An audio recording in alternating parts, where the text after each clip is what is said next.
The King's Dream Podcast, episode number 2. We got a very special guest in the house, producer extraordinaire, entrepreneur, motivational speaker. This guy has worked with everybody from Kendrick Lamar to Absol to Murs. Ladies and gentlemen, Curtis King. Hey, hello. We need some I sound get the effects. golf claps. Yes. Oh, even the reggae horns too. I live for the reggae horns. That's when you know it's real. How you doing? How you guys doing? Doing good, man. How are you doing, sir? I'm good. I'm feeling good, man. What's happening? Life is definitely happening. Since the beginning of this year, I took a transition. We were talking about it earlier, but as I look back on the last few months, which have been crazy and definitely have been life-changing for me, I went from, if most people don't know, being an artist and producer and really being kind of behind the scenes of things. People who know of me, it's more of a regional thing or more of a, association with another name type of thing where, touring with Murs a few years ago, opened me up to another audience. Doing music with Absol, of course, opened me up to a huge audience. All of these things, contribute to that, but there's still the question of who are you? What it is that you do and why should we care? And, I had a few different experiences that happened over the last few years that really shape my mindset now. And, I say it's crazy because I'm talking to you, Ru, like talking to you at the Murs show at House of Blues last month. Or not last month, I'm sorry, December 2015.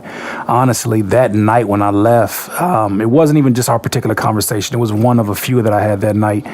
It changed the trajectory of things and it really put in perspective, what fills me up. Yeah. And I'll say the last few months has just been the most fulfilling and it's not even about giving back, but really understanding the idea of what value is and how people attain their success and knowing that it's not from any get-rich-quick schemes. Right. It's not from, any secrets to becoming anything. It's literally about what can you give to people that is of true value. Right. And when I understood that, I read a book called The Go Giver.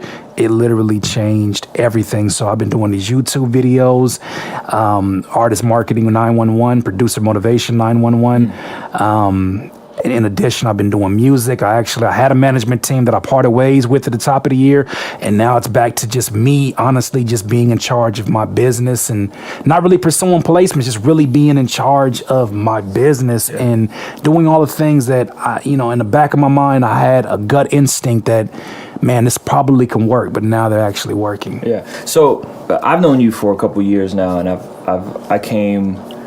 we came around each other towards the tail end of the Ratchet Still Jockin'. Yeah. And you've always been a guy that, like, if it feels like you kind of reinvent yourself every few years. Absolutely. Right? And it's fun, it's playful, and then all of a sudden, like, you had the dope music and you were popping with the music, and you and Noah and all you guys were doing stuff, and then all of a sudden then you're doing a record with Murs, and then you got more placements with Ab, and then you're killing it with the beat game. But this last time around, it seems like you mentioned it back when we hung out at that Murs show, like a light switch went off, and then the Artist Marketing 911 videos came, the Producer Motivation 911 videos came, where you took your wealth of experience and you said, how can I actually add value to people's lives without just being an entertainer? Right. And you know what's crazy is that I wish, and of course, in retrospect, when I tell this story and I tell people about how it actually happened, it sounds like it was that cut and dry. It literally was walking through the dark for a long time. Praying about it, of course, and talking to my fiance. But I'll be honest with you, when I left that show at the House of Blues, and, you guys killed it that night, John killed it, and, I talked to Murs, and we hadn't really talked for a few months, but after I talked, I left there feeling like the most lost that I ever felt in my life. the irony of that too, because if you look at it from the outside looking in, it's like, look at this dude. He's worked with, all the people I've worked with. You got the full project with Murray. All of these things look like things that should make somebody happy, but and they're things that I'm obviously very thankful for. But when it comes down to what actually makes you happy, when it comes down to what actually fills you up, I challenge people that think that it's going to be something that you do for yourself. Right. I really feel like it's going to be something that you give. You give us something to the people. And as much as people think it's like, oh, thank you, Curtis, for taking your time to share your wealth of knowledge, I don't look at it as me like, the guy that's blessing you with this. Now, I don't look at it like that. I feel like it's an arrogant standpoint. I feel like it's honestly me doing my duty to ensure my success. And my success is dependent upon, well, how much value can I give to then in turn become a valuable figure? And I'll tell you, after feeling I was lost, bro. I was honestly lost. I drove home. I called my fiance. I said, yo, I don't know what I am doing. I don't know what's going on. And, mind you, this is off of the strength of, I had just had one of the top 25 albums on Hip Hop DX, right? And just being, I still was still independent, of course, and all of these different things were starting to open itself up, but it just wasn't filling me up. And I really feel like I got that answer driving home, and I came across a book that a friend of mine, Art Bars, was telling me to read called The Go-Giver, and just the timing of it was perfect. It's a 3-hour audio book, and I listened to it, and it really put in perspective what the word value meant, and it changed my life. Like, we say that all the time, but I really feel like that changed the course of my life, because now that's literally my purpose, is no matter what I'm doing. Because, I was ready to quit doing music, because I was like, I felt like it's so self-serving. Yep. I feel like even though we're giving music, we're still asking them to please download my song, download this, share this, like this. It's so self-serving that it didn't feel like it was in line with my new purpose. Yeah. But the more I started figuring out, well, is the music I'm making valuable for people? Yeah. So I'm actually doing a disservice to myself and the people. How do you strike that balance, though? We talk about music is, in a way, very narcissistic, right? It is all about how can we build platforms and get our voice and images and sounds heard. But as a man of purpose, man of faith, man of God, how do you find that balance in the entertainment industry? I say it like this, and this is why I've since sort of distanced myself from the industry as it is. When it comes to me as a personal business entity, that is the best situation it's ever been in. I'm not actively pursuing placements anymore, and I know people are like, oh my God, he must have saw something and it changed it. And nothing like that happened. It was just, I saw the reality of what this game can be, and a lot of stuff is just smoke and mirrors. And for me, it's almost like the kid, seeing that Santa Claus is not real, and I saw it. It's like you looked into the dressing room and you saw the dude putting the beard on. It's like, yo, that's not what it's all about. And I feel like I got a few peeps in where I was like, you know what? I know what I'm doing. Yeah. When I started meeting people that I used to look up to, and I won't name no names, but people that I used to look up to, and I finally met them, and I figured out this dude don't even have the answer. Right. He's still trying to figure out his way, and he's 30, 20, whatever years he's into this game, and I'm like, I really know what I'm talking about, and it's almost like having that confidence. So the way that I strike my balance now is this. I say, I'm not going to release a song unless I'm not going to make a song. First of all, it starts in the studio. I'm not going to make a song that is just for me. Right. I'm making a song that is probably about something I'm going through, but it's with the intentions of, I feel like somebody would literally have the same benefit as if you use music as your medicine, right? And you use medicine for a migraine. You go to Walgreens and you get an Advil or whatever. If you use music as your medicine, then I need to basically supply that medicine, right? If I'm supplying that medicine, if I have the thing that could cure your migraine and I don't do it, it's almost actually a sin to have that talent and to not give that. So when I saw it from that perspective and didn't look at it as, well, I need to feed my family, and it was, and it's not a bad thing. I mean, but it feels still so self-serving. The moment that I said that me giving this to the general public is actually of value, and people sharing it is just a part of that value spreading, my language started changing. I never ask people to share this or like this or do this. I invite them.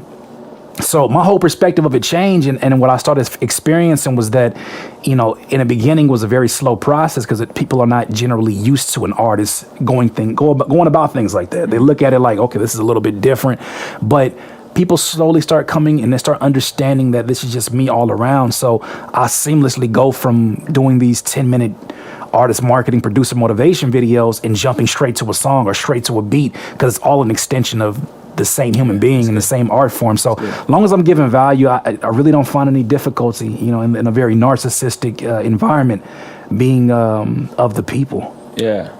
But as a person like starting off, just kind of figuring out how the entrepreneurial world works, how music works, where did you personally find like practical fruit from giving value, like where you knew that you were creating value, like from other people? Well, you know what was the sort of the eye opener for me was that when I started listening to a podcast, where I started listening to this Entrepreneur on Fire podcast, where this guy John Lee. It's a podcast. It's a podcast. Kind of like we're doing. Kind of like we're doing right now. I'm sorry if I'm doing a shameless promotion of somebody else's podcast, but I listened to this particular podcast, and as I listen to it, he talks to entrepreneurs, the host of it talks to entrepreneurs every single day. Every day is a new podcast. And 30 minutes, he'll sit with them. He'll ask them about their high points, their low points. He'll ask them about their streams of revenue. Yeah. And every single one of them said, one of my streams of income is teaching. And I'm like, how does a CEO who has millions and millions of dollars and all these employees find time to teach? I'm like, that's weird. And then I'm like, I take that. And then I started seeing that all their low points felt so similar. But I'm like, why is it so different in the business world and the tech world in comparison to hip hop? Hip hop has these rules that on face value, if you ask any other industry, they don't make any sense. Right. But they're rules that are given by people who, for the sake of relevance, continue these old, rules or whatever. And people follow these rules and have no idea why they follow them.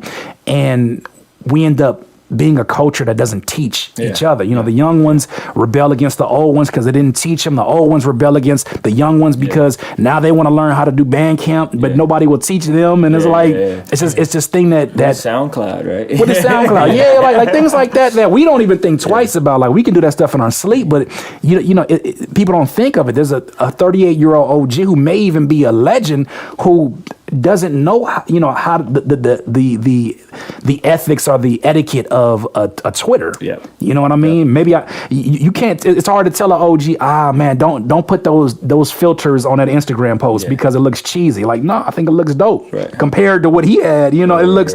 So I think that once I started realizing that, I was basically lied to, and that's when I made this video on YouTube that just went crazy. Called The Biggest Lie in Hip Hop. And that's when the actual authors of the book that I said changed my life, like he said the video brought him to tears. And I'm like, if this guy right here who wrote this book, who obviously is, both the two authors who made the book, if he's a millionaire, right?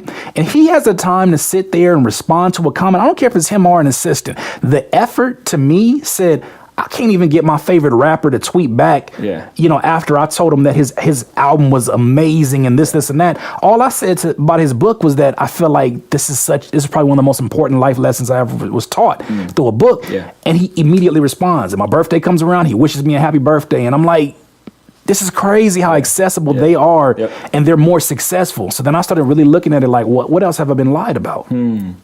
So honestly, for anybody starting out, I'll tell you, if something smells fishy and doesn't feel right, ask questions. Yeah. That's all I'm saying. I'm not saying to rebel against everybody and everything, but ask questions. That's good. And I would say if you're just starting out, we talked about this on the last episode, Eric and Anthony were sharing how, master your craft, perfect your craft, like be great at your craft. And use that as a means to just be excellent and be dope. Absolutely. Right?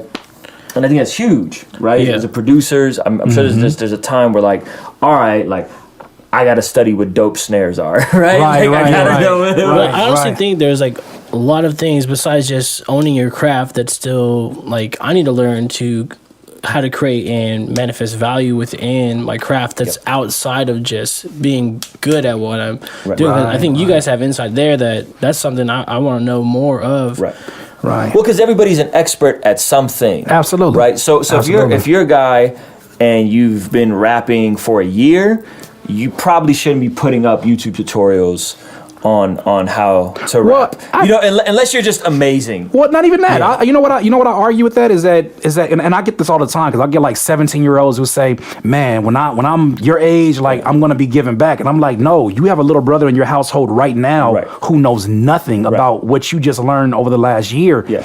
Teach him." Yeah, it's just about who you actually. I'm not saying that person should give knowledge to the general public. Yeah, that's what I'm saying. Yeah, no, it's the same thing we're saying basically. But I do feel like that it's that culture of, you're too young to be giving advice, bro. Well, yeah. And I get on YouTube right now. I know that if I want to find a tutorial about After Effects, it may be a 13 or 14-year-old kid teaching me how to make me clone myself, make me clone myself on video. And that's just the reality of it now. But no, I understand your point though. I definitely. Each one teach one. Absolutely. Right? And so I think we do, especially in hip hop and urban culture, like we do such a disservice of mentorship, of helping each other, that there becomes this generational disconnect. Yes. And so like me, like I'm always looking at Eric and Anthony, like, no, explain SoundCloud to me. Like when is it appropriate to, like, what is a comment? How do you share? What does a repost do? Right? Like I literally am still learning as I'm going, and I think everyone's an expert in something. Right. And so, like you said, not everyone needs to create a YouTube series based on the area, but you can start right where you're at. You can start with the community you're in. You can start with the relationship. Your little brother, your little sister. Right. And you start right there so that you're actually adding value to someone else's life. And I say this too, is that, what constitutes an expert? That was my biggest problem, was that even when I did my videos, and somebody can make the argument like, oh yeah, Curtis is accomplished when it comes to, getting his placements. Of course, he can give value, but I'm like, that's not necessarily true. Here's the thing about it, and I learned it from the same podcast, is that in a courthouse, an expert is constituted, an expert witness. A judge says this is an expert witness, is just somebody who knows more about a particular situation or a particular event. He knows more than 95% of the people in the room about it. That's right. Good. So when I heard it from that perspective, I'm like, if that's an expert witness, even if it's somebody who's a 17-year-old that's just getting started, we know 17-year-olds right now that are super talented when it comes to finding harmonies and melodies, and his particular technique may teach a 40-year-old who's been trying to grasp that concept for the last, 30 odd years.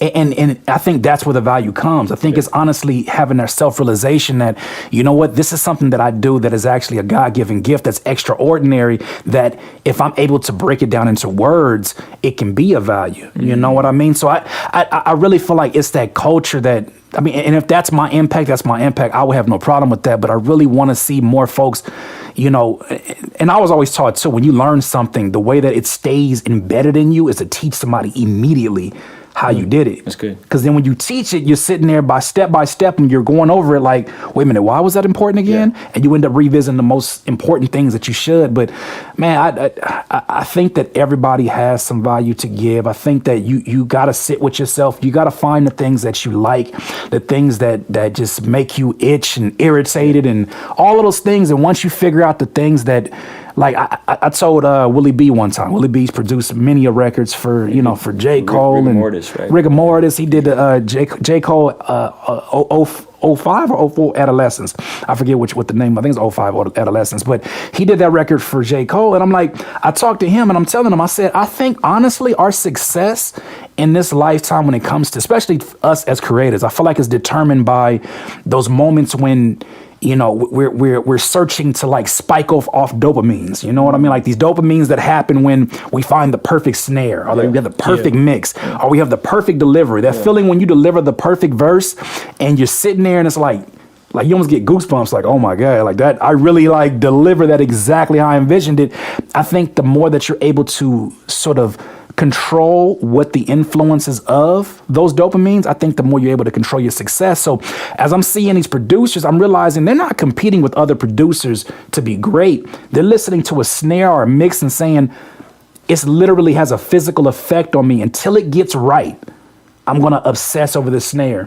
We look at it from the outside point of view and say, man, his drums are masterful. He's a genius. In his mind, he's looking like, you don't know how many steps it took to get here because I'm so obsessive over having the right drums. That's good. You know, for somebody else to look at it like, oh, I got to compete with that. But it's like, you don't have the same drive or the same, you know, irritation that person has to get that dopamine to spike off. So I really feel like that's literally the moments that we are our greatest, when we're the most honest with, you know, those feelings and those things that spike off for us. Eric, you're kind of on the other side of this, where I'd say you're 10, 12 years in, right, as a producer. Yeah, absolutely. You're I'm I've been producing for about 7, but I haven't really been committed to it for maybe even a year or 2, even so. Yeah. Do you feel sometimes, because you're younger, you're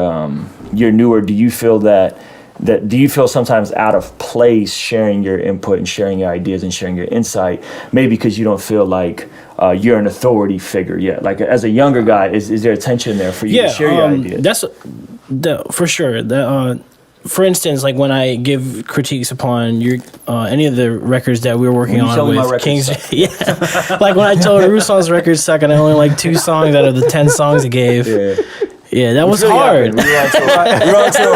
I showed these guys like 12 songs. I'm like, the album's almost done for rap. I was like, it's far from done. Far from done. This cat was like, you got maybe 2. Oh, wow. It's like, and then I even produced like 8 of those records. You are? You know what's crazy? You know what's crazy about that, though? And the reason why I understand why those situations happen, because who are you presenting your album to when it's actually done? Yeah. You're basically relinquishing all power that you had over it to the general public.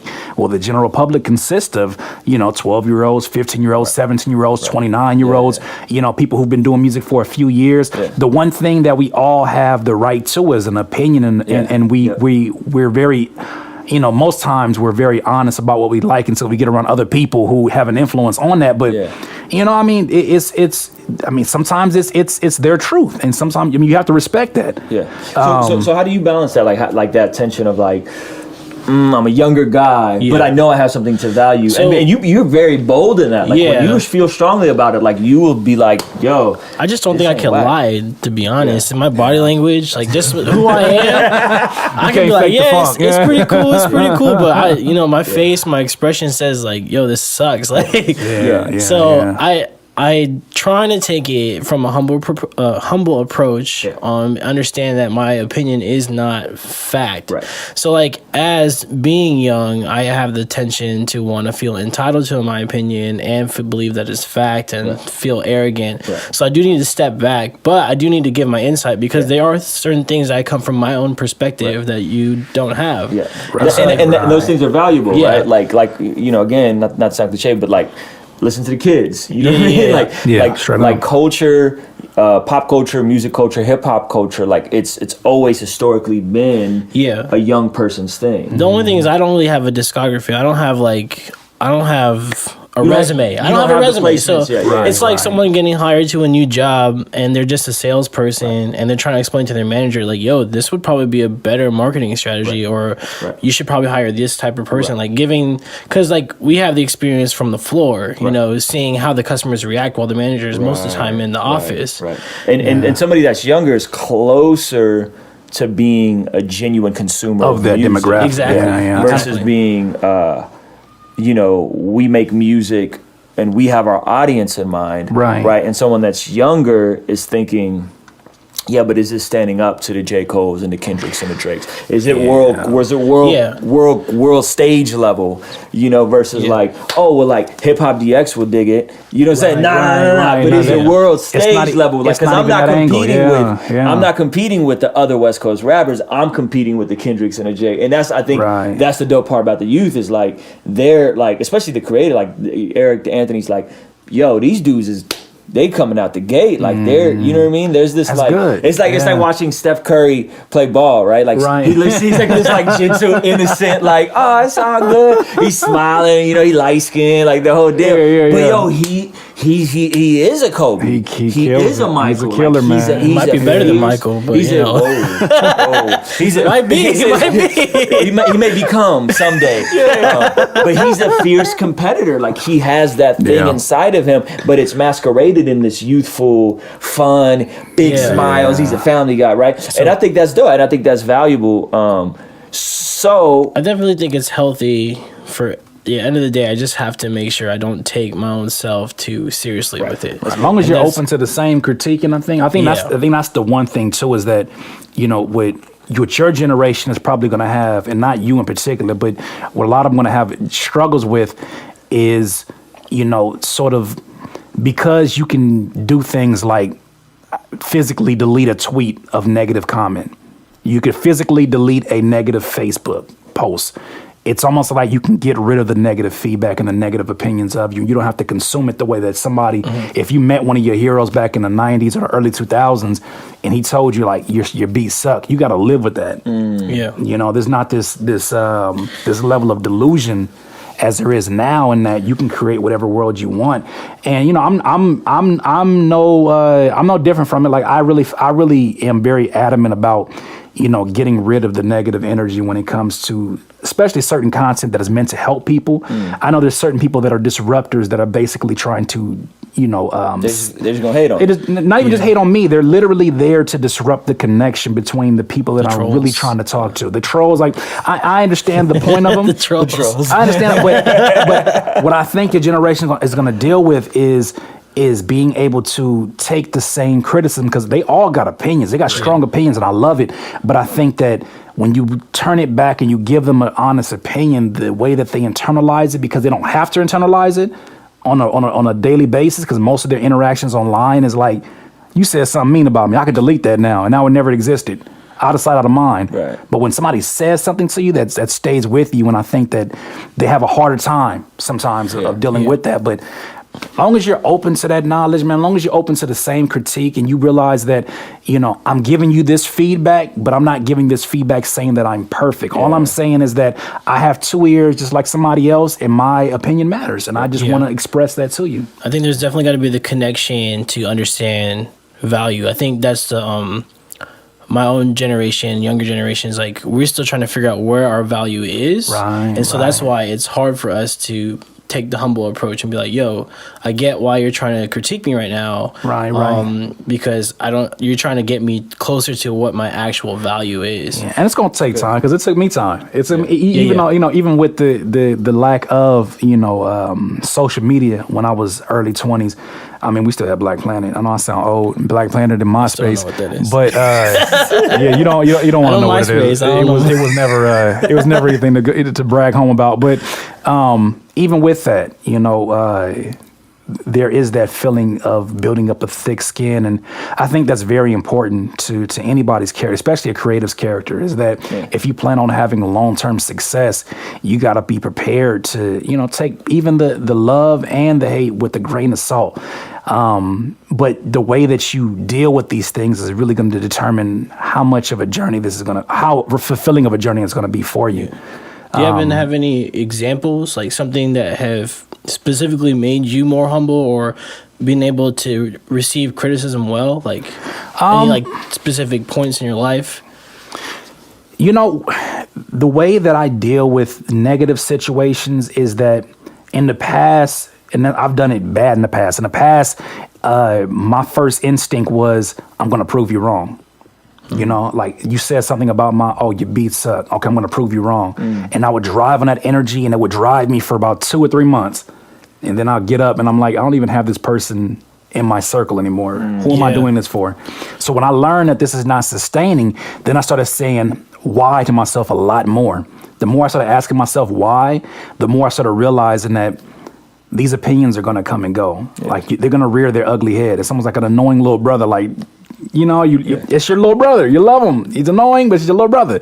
But same thing with disappointment. Same thing with negative feedback. It's just going to occur because, you know, when I realized that most negative feedback is not even really about the thing that they're critiquing. Most negative feedback is a reflection of what they're feeling on the inside. When I really understood that concept, because the people that give you constructive criticism, really think about the people who really make an impact on you. How many of those people were actually, you felt it was coming from a bad place? Now, some people give you tough love. Don't get it wrong. But for the most part, people who have given me advice, they've done it in such a tactful way that it was like, yo, I'm all ears to anything that you got to tell me. Mm-hmm. But somebody who comes in and says, you suck, do it this way, 2 months from then, I may even listen, but 2 months after, I would never listen to them again when I found out that, wait a minute, my way works and I have to deal with you. So I think that honestly, taking chances on yourself and honestly, failure, man, that's something else too, is that I think even my generation is just people in general, man, afraid of failure. The more that you get opportunities to get out there and just fall on your butt and have it happen again and again and again, and you have a track record for it, but you're still able to play the game. I think when you look back, it won't hurt so much. You won't look at these situations if you get negative feedback and say, man, that's going to break. My favorite producer said that this, and this. Like I remember when I first started really doing shows, Be Real sent me an email basically critiquing my performance, critiquing my music and how the mix was bad and all of that. And I'm like, the reason it didn't crush me was because he did it so tactful and so cool that it was like, yo, I'm all ears. So next time I see you, I'm going to ask you more questions. So I think, honestly, the way to do it is just, you got to get out there and you got to honestly face it. I know it sounds cliche, but you got to face it head on. You got to always be ready for failure and get excited by what Grant Cardone calls new problems. New problems mean that you're getting into uncharted ground. Not to totally switch gears, right? But it's interesting to me how, like, truth is universal. And we're talking about this idea of finding value, right? Of listening to feedback, of refining ourselves, right? And the whole thing really goes back to being humble enough to receive criticism and humble enough to serve. Absolutely. Right. And the interesting thing about this is, Jesus said one of the most groundbreaking things about leadership, right? The disciples came to him and they're like, yo, who's going to be the greatest, right? We want to be the greatest. And they're arguing amongst themselves, who's going to be the greatest. And he tells them, like, the greatest among you is going to be the one who serves, right? The first shall become last, right? Become like little children, right? And so it's this recurring theme. Listen to the kids. Right? Listen to the kids, bro. It's this recurring theme that we see him, I think, all throughout the gospel, right? Servant leadership, right? If you're in a position, you're not supposed to rule over people, right? You're supposed to serve and inspire and encourage people, right? And this whole time we haven't even unpacked that side of things, right? But that this is actually a universal principle, absolutely, right? That in a capitalistic society, the person who adds the most amount of value to someone wins. Isn't that the irony of life in general, that 95% of the people that you come in contact with are going to be about self, right? But and I read a quote from Jeff Olsten from a book called The Slight Edge, and he said that 95% of the people that we see are critics. They're cynics. They're going to tell you what you can or can't do.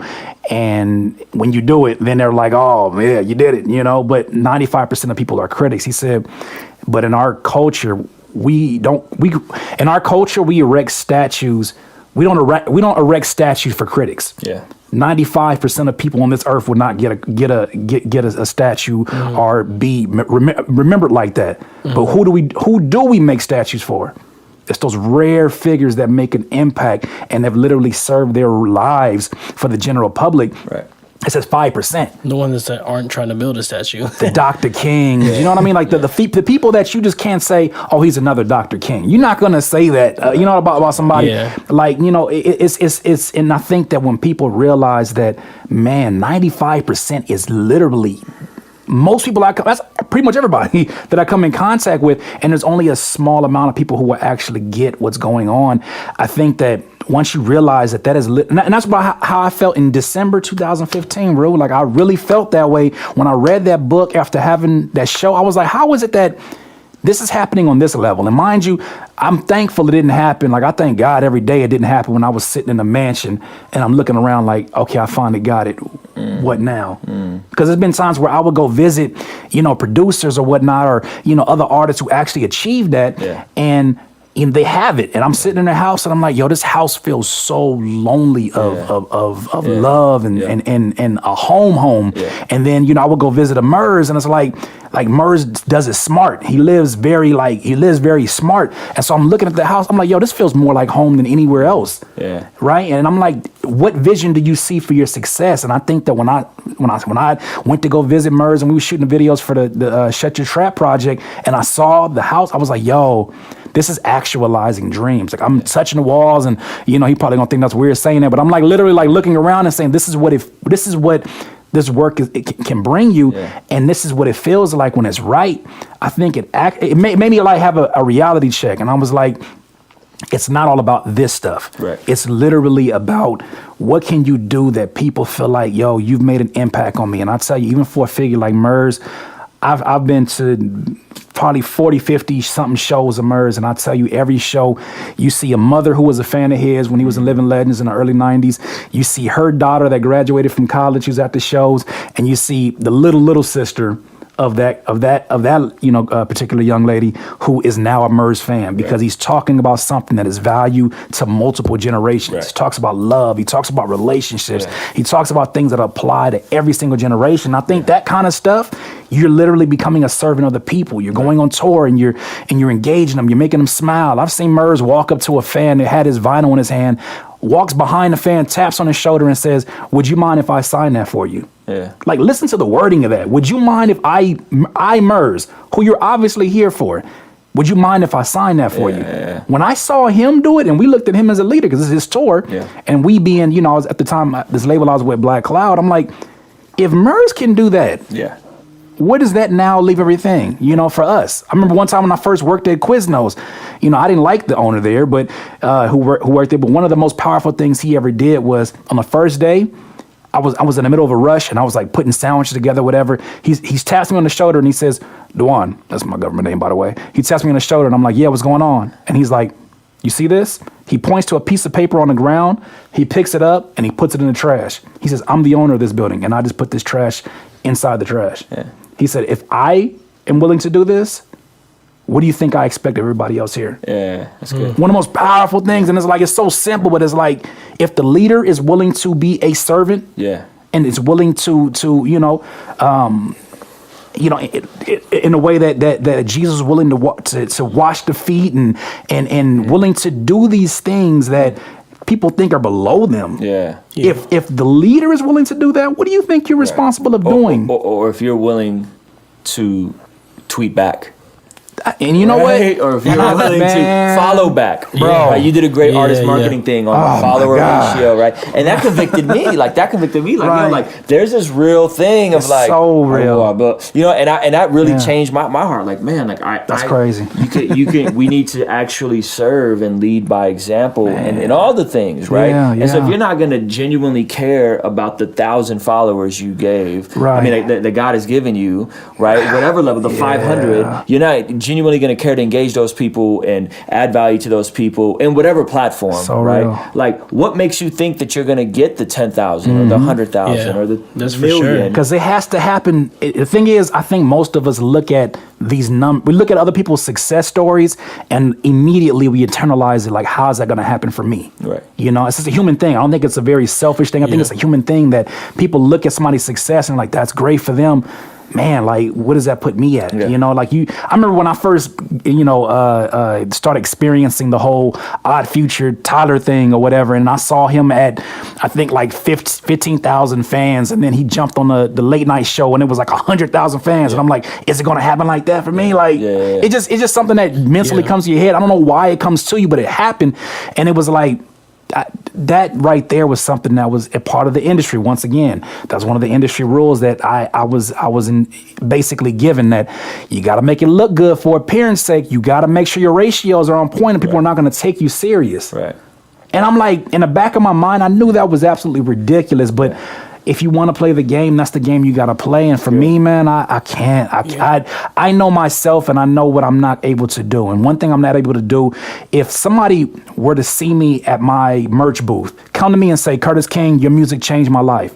And if I would have turned my back on them the same way that most people on Twitter turn their back on their fans, like, how would I feel? That would bother me literally for probably the rest of my life that I did that. And that's very dramatic, but it's like, if it feels like that there, why wouldn't it feel the same way on social media? It's still human beings. It's still people there engaging you. It's people that taking the time out of their day where there's 1,000,001 distractions on any social network. For them to take the time, and I don't care, write 140 characters, that is a lot. Yeah. Like, I remember when I took this YouTube optimization class, and he was like, one of the first rules is like, treat every comment on your YouTube as gold. Yep. 1, because you're getting paid for it, and 2, because that person took the time to pay you. Yeah. And they didn't do it just because of pay you. They did it because they honestly had an impact from your video. So I think that kind of stuff. Once again, we're talking about hip hop rules. Yeah. Your ratios. That's hip hop rules. You know what I mean? And I fell for it, bro. I fell for it strong. I think as a young person right now, I'm learning already, like, copying marketing strategies and marketing goals is really not what's going to break me as a new producer. Like, that's real. At the end of the day, I have to be valuable. I have to add value, and I have to have a servant heart. Not like just servant acts, but a servant heart. Like, it just has to come out of me that I am a servant. And you can't. And you know what I say too? It won't be for the sake of being a good person. It won't always be that. For some people, you have to realize, and that's the only thing I love about Ty Lopez. He's real about that, because, there's certain human beings who, even though it sounds great on paper, it sounds like, it's the Christian thing to do, and it's very, like, you can be a good person, you'll be fulfilled by giving to people. There are times where, like, God put me in a situation where, literally, I kid you not, like, about a year and something ago, I got so frustrated with being broke that I stood up. And mind you, I'm in a better financial situation than I have ever been in my life. And I just happened to be broke. Some things came back and forth. And I stood up and I was like, I'm too smart to be this broke. I was like, how did this happen? And at that moment that I was down to my last dollar, I had nothing. In my mind, I said, what is the hardest thing for me to do right now? And I started thinking, I said, what, give? And it was absolutely the hardest thing. The moment that I said that, I jumped inside of my Facebook, and this dude who was spamming me his music, I sat there and had a conversation with him. And I said, I come to you in respect. I come to you and I want to help you, right? And so I'm talking to him and I'm telling him how spamming is not the way. And he's like receptive to it. And he's like, I feel where you're coming from. He's like, yo, you genuinely helped me. I kid you not even 5 minutes later, I get a transaction for $300. Yeah. And it's like one of those moments where you look up in the sky and you're like, God, I hear you. Like, I know. I'm not I know people like, oh, it could be a coincidence. No. I look at that and I say, I hear you. Like, it's almost like you say, like you talking to your homie, okay, I feel you. Like, I see what you mean when you in the wrong. So when you're able to get down to your last dollar and you're able to still think about what to give, even John C. Maxwell in the book Failing Forward, he says, when you're at your most depressed, he said, what I suggest you do when you're in the house and you turn all the lights off and you're so depressed, he says, run out the house as fast as you can, go to a train track and find somebody you can save. Because in your mind, when you're helping somebody else, you're not thinking about all the things that are happening to you. You're thinking about being the best for that person. When you gain that win from helping that person, you take that energy back and you're able to transfer that over to whatever you're trying to work on. So now when I get in that situation, I'm like, yo, who can I help right now? Because I'm hurting right now. Who can I help? So I think this is a great place to land, and I think what we're really talking about is faithfulness. Oh, absolutely, right? Absolutely. Like you were faithful with the one dude that was in your inbox strapping you up a wall, right? Like I know we all get those. Like you've been faithful in serving a lot of not so great rappers. Right. Yeah. Anthony Cruz, ladies and gentlemen. Interrupting. It's okay though. You're good.